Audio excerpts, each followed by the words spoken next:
ગુજરાત વિધાનસભાના વર્ષ 2026ના બજેટ સત્રનો આજથી વિધિવત પ્રારંભ થવા જઈ રહ્યો છે। રાજ્યના વિકાસ અને આર્થિક ભવિષ્ય માટે આ સત્ર અત્યંત મહત્વનું માનવામાં આવી રહ્યું છે।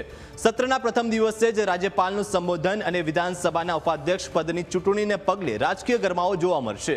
સત્રની શરૂઆત બપોરે 12 વાગ્યે રાજ્યપાલ આચાર્ય દેવવ્રતના સંબોધનથી થશે, જે બાદ ગૃહમાં ટૂંકો વિરામ રહેશે। સત્રના પ્રથમ દિવસે શોક દર્શક ઉલ્લેખ થશે, જે બાદ મોટું આકર્ષણ વિધાનસભાના ઉપાધ્યક્ષ પદની ચૂંટણી રહેશે। વિધાનસભાના ઉપાધ્યક્ષ પદ માટે ભાજપ અને વિપક્ષ કોંગ્રેસ સામસામે છે।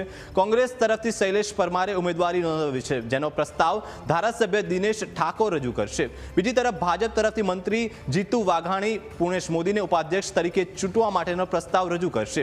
આ ચૂંટણી ધ્વનિ મત દ્વારા કરવામાં આવશે। નાણામંત્રી કનુ દેસાઈ આ વર્ષે ગુજરાતનું અત્યાર સુધીનું સૌથી મોટું બજેટ રજૂ કરી શકે છે। ગત વર્ષના બજેટની સરખામણીએ આ વર્ષે 15% વધારો જોવા મળી શકે છે। અંદાજવામાં આવી રહ્યું છે કે રાજ્ય સરકાર 3.90 લાખ કરોડ રૂપિયાનું બજેટ રજૂ કરી શકે છે। નાણાં વિભાગે આ અંગેની તમામ તૈયારીઓ તેજ કરી દીધી છે।